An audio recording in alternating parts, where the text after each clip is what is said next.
following sheet with our unallocated fund balance, and that is simply showing that, you know, we are building that up for a while, and now it's dropping off again.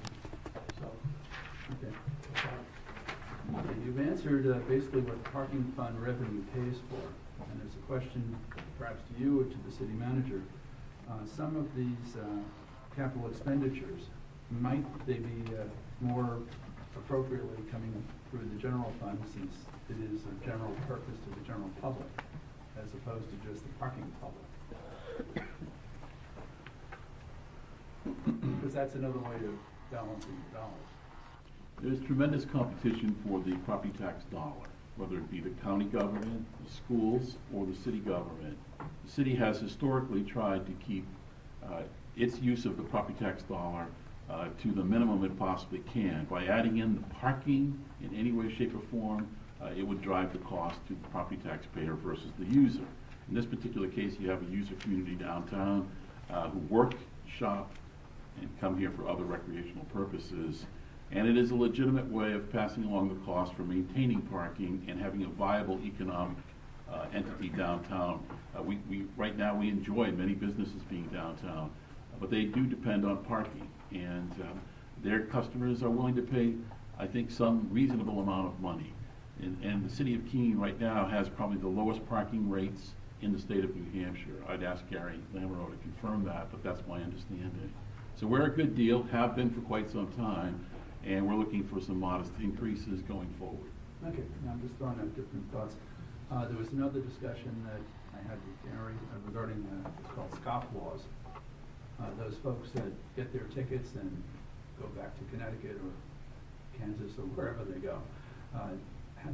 Any idea how much money is lost to that, and what are we doing about it?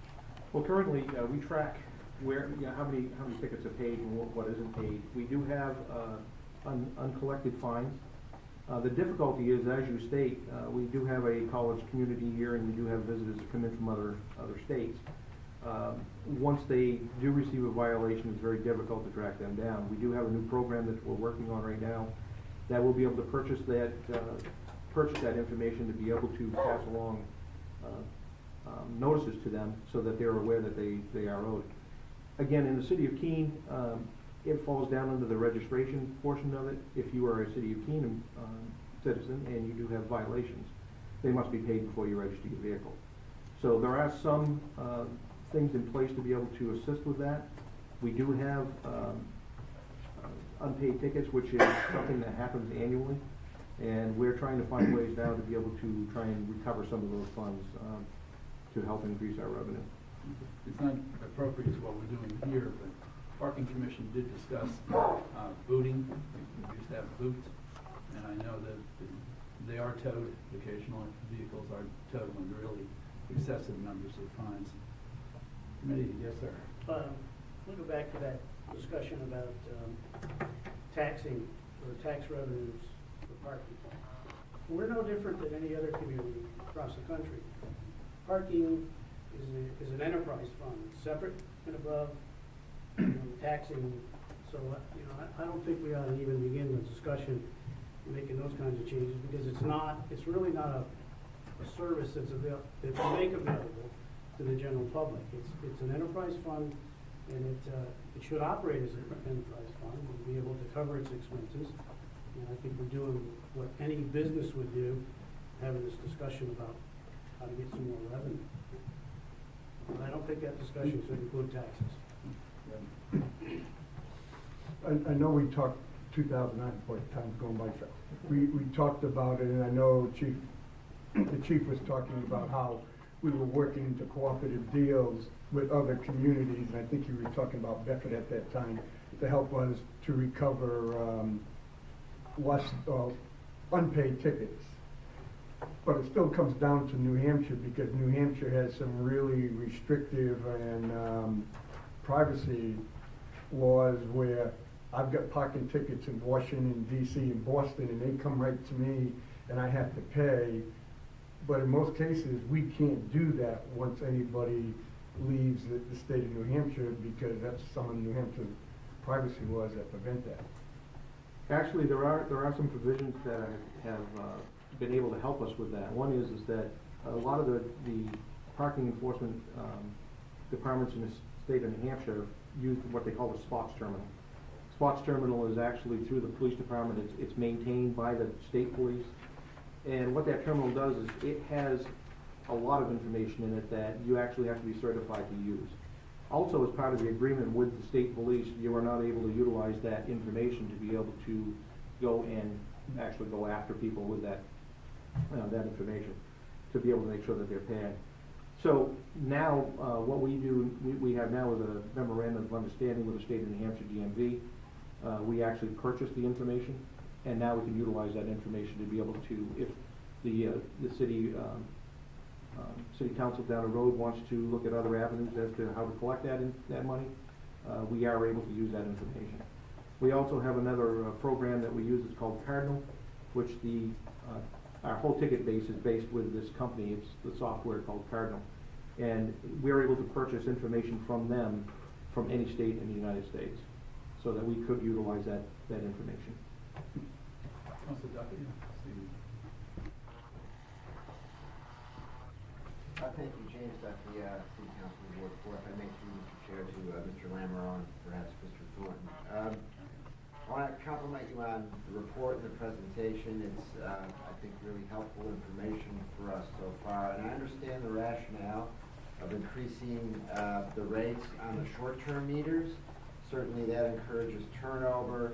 Also, I think raising the price of the tickets, because I work downtown and I see many people, employees, it's the price of doing business. You keep plugging your meter all day, you get a $5 ticket. I've encountered out-of-town people. Actually, there's a few gentlemen during, not the most recent snowstorm, couple back, there's been a few this year. Out-of-state had a box truck, wanted to unload into a business or some entity on Central Square, the other side of Central Square. The meter was malfunctioning because of the snowbanks. Put money in, it just kept blinking, it wasn't registering. I explained, well, I don't think if you leave a note, say it doesn't work, you try to put money on it, and he goes, well, I might get a ticket. I said, yeah, they're $5. He smiled, went back, told his buddy who was in the back of the truck. They just laughed. Didn't even put money, went away. They got it. It was the price of it, $5. It was kind of a joke. Not an incentive to turn over or even put money in the meters. The question I have is, what's the rationale? I mean, I understand the Gilbo lot. There's a lot of maintenance that needs to be done in our long-term lots. But what's the rationale for raising the rates in the long-term parking lots? There's a lot behind St. James Church, Gilbo Ave lot, across the street. There are a lot of employees, I understand, who use those lots. They're not always making high wages. If my calculations are correct, if they're working during the day when you are charged to put money in those lots, 8 hours, that could add up to about $100 extra a month to pay to park downtown. That seems to be a lot of money. So I was wondering what the rationale was, and if that factor was part of the consideration that you made before you came up with this recommendation. Sure.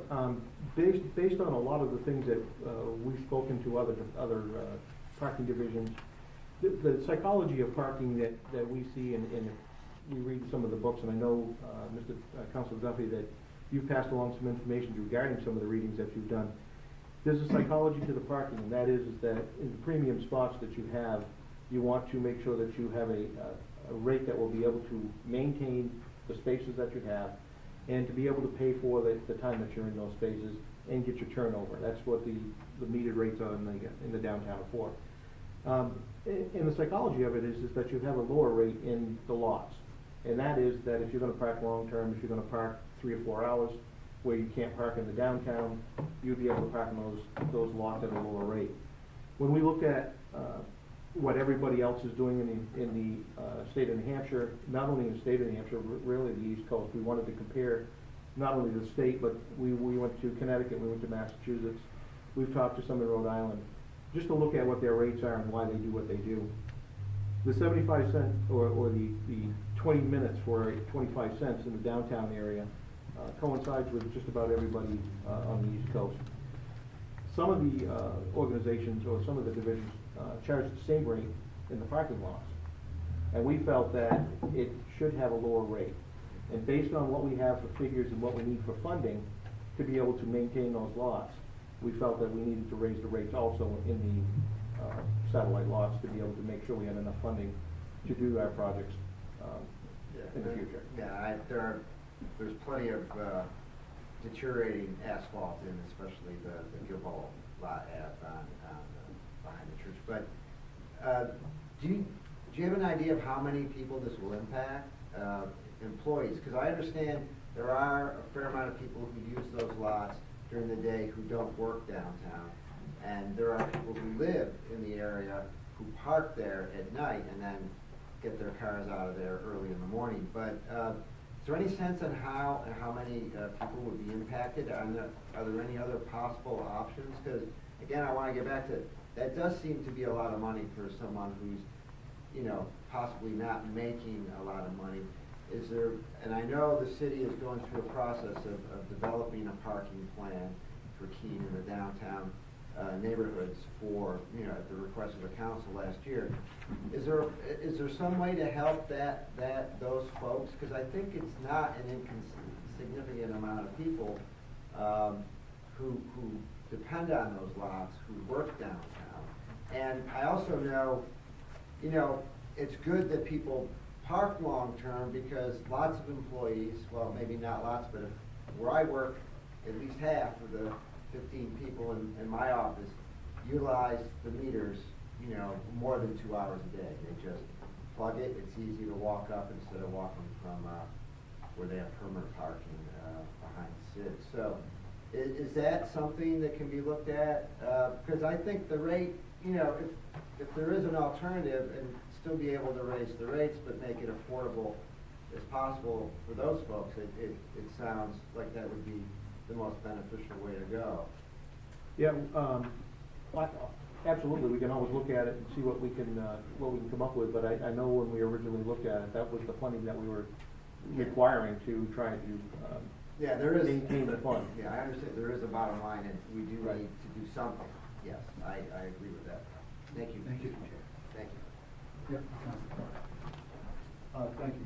Through you to the parking director, I was wondering if you can figure what kind of budgetary number we're talking about by raising the time period from 5 o'clock to 7 o'clock. Is that substantial, or is that just something that we're looking at for turnover? Well, basically, as we go back to the beginning of the presentation, we are downtown to be able to make sure that we have the turnover for the downtown businesses, to make sure that they have customers to be able to come to their locations. We did complete a survey of the downtown businesses to find out when they were open, when they were closing. And right now, we're in the winter business hours, so some people are closing a little bit earlier than normal. But what we did find out was that in the morning, we currently operate between 8 o'clock and 5 o'clock, 8 a.m. and 5 o'clock, Monday through Friday, or actually Monday through Saturday, excuse me. And what we are finding is that the majority of the downtown businesses have moved their opening times to a later time period because the downtown wasn't as busy. And as business owners do, they review what they're doing for revenue and expenses. So they've moved their times out. The other thing that's also happened is for those of us who've been around here for years, a lot of the stores used to stay open until 9 o'clock in the evening. The downtown, the geography of the downtown has changed a little bit, and so has the businesses. And that is that we have a lot of restaurants in the downtown area now, we have hotels, we have a lot of cultural type of activities with MoCo and Colonial Theater. And what we're finding in the evening now is that more and more often people are parking in places where they shouldn't be, which is in reserved spots of somebody who has already reserved that and paid for it. They're parking in fire lanes, and the turnover is not occurring in the downtown area. currently, right now, anybody could park in the downtown area at 3 o'clock in the afternoon, because we close at 5. They can stay there for that 2 hours, but they can stay there the rest of the evening because there's no more enforcement. And the business owners are not having turnover in their business areas to be able to have customers be able to visit.